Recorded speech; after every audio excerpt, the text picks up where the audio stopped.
Hello, my dear ladies and gentlemen. Greetings to you from Sri Lanka. I'm Dr. Anuradha Iddagoda from Sri Javaddhanapura University. Currently, I'm working as a senior lecturer there. And I'm the second author of this conference paper.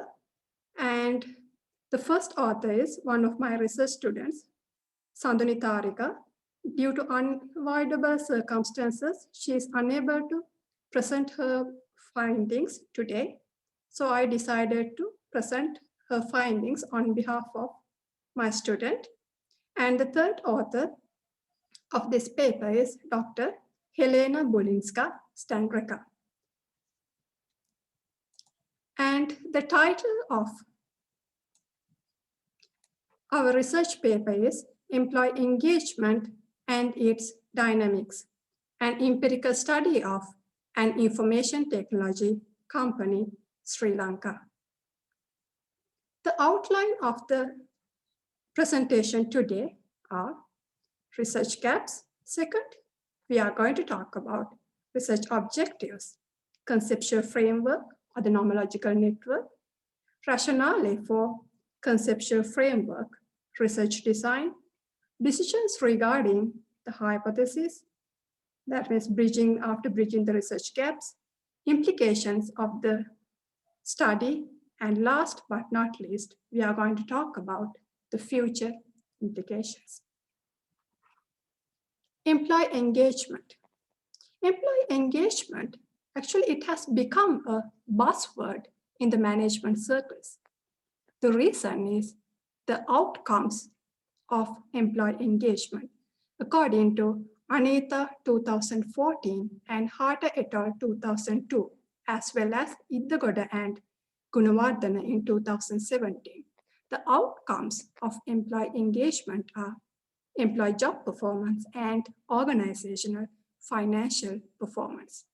And employee engagement is all about head, heart, and hand involvement. That means cognitive involvement, emotional involvement, behavioral involvement of employee's job as well as their organization.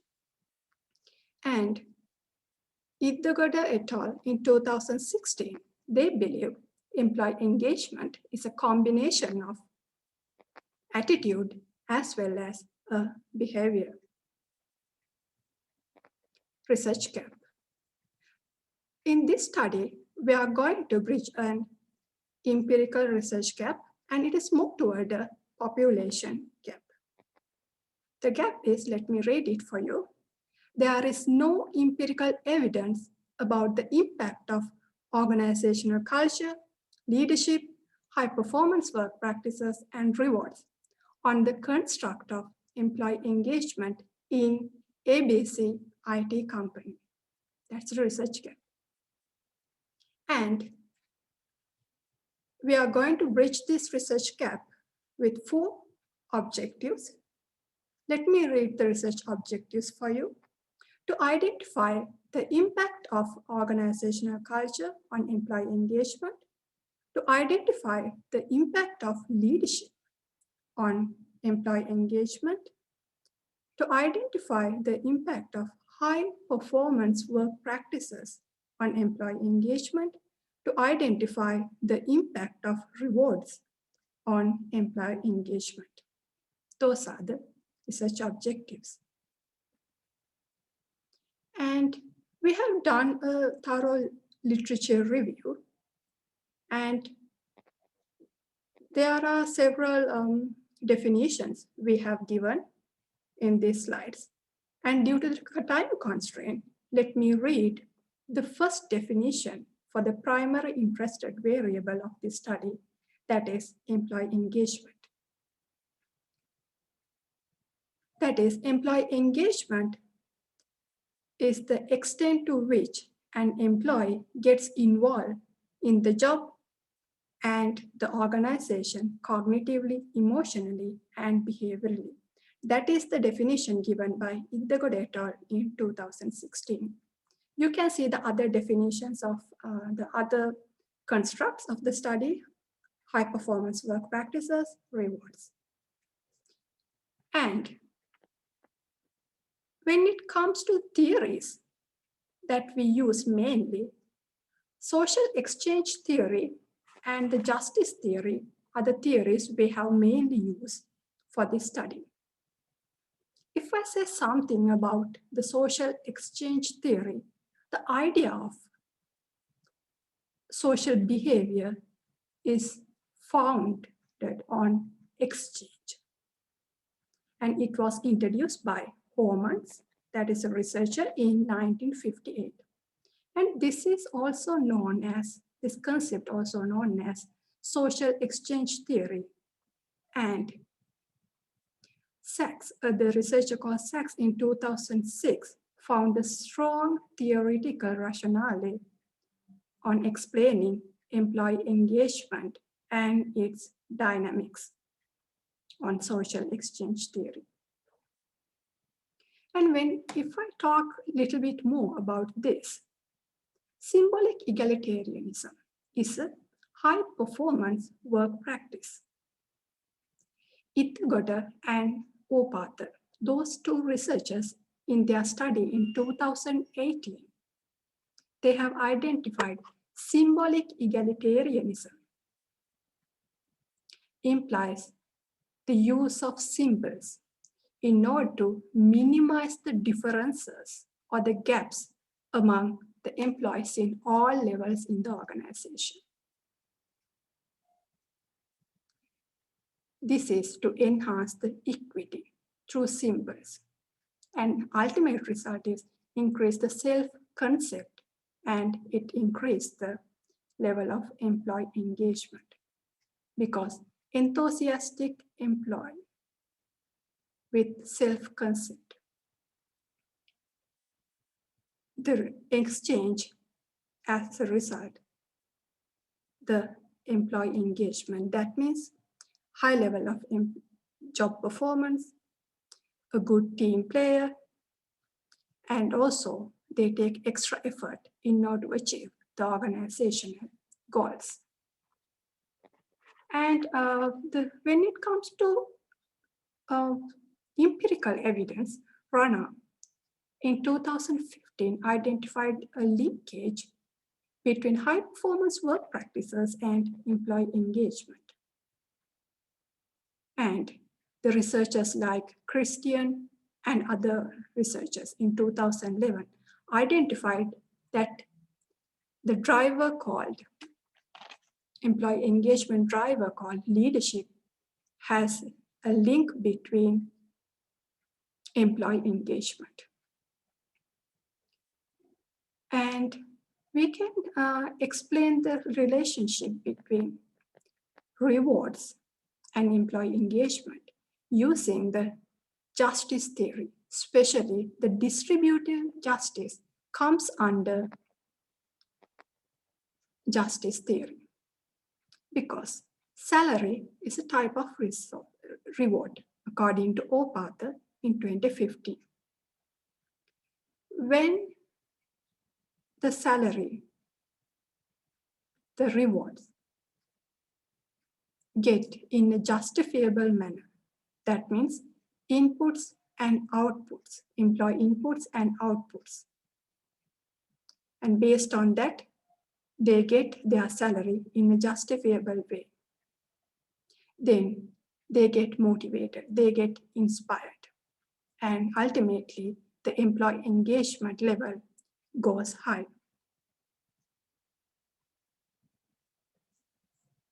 And also when it comes to the culture, if the organization has a culture using the symbolic egalitarianism as well, that culture helps to increase the equity. Then also employee engagement goes high. As an exchange, employees provide employee engagement when the organization provides equity and equality environment for them. And these assertions, theoretical and empirical assertions, leads to hypotheses. I will explain those hypotheses after the conceptual framework or nomological network by showing you in this slide. So the dependent variable is employee engagement, and independent variables are organizational culture, leadership, high performance work practices, rewards. And the hypothesis that we are going to test this nomological network or the conceptual framework are: there is a significant impact on organizational culture on employee engagement, and there's a significant impact on leadership on employee engagement. And there are two other hypotheses. Due to the time constraint, I'm unable to read those hypotheses for you. And when it comes to the research design, Sekaran in 2003, he has identified there are 6 components of research design. They are purpose of the study, type of investigation, extent of the researcher interference of the study setting, time horizon of the study, and unit of analysis. So when it comes to the research design of this study, the purpose of the study is hypothesis testing, extent of the researcher interference of the study minimum, type of investigation correlational, unit of analysis is individual, time setting non-contrived, and time horizon of the study cross-sectional. So when we talk about the method, data was gathered. The sample size 169, and using the Morgan table, we decide this sample is a suitable sample, and data was gathered through a self-directed questionnaire. And that questionnaire, measurement scale is Likert scale, rating scale is 5-point, and sample method is convenient sample, and statistic package is SPS. Now we are going to talk about how we bridge the research gaps. You can see the logical flow of the major research aspects.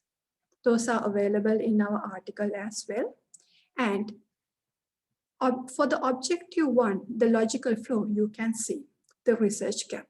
There is no empirical evidence about the impact of organizational culture, leadership, high performance work practices, rewards on the construct of employee engagement in ABC IT company. We have gathered data only in ABC IT company, so this is a population gap.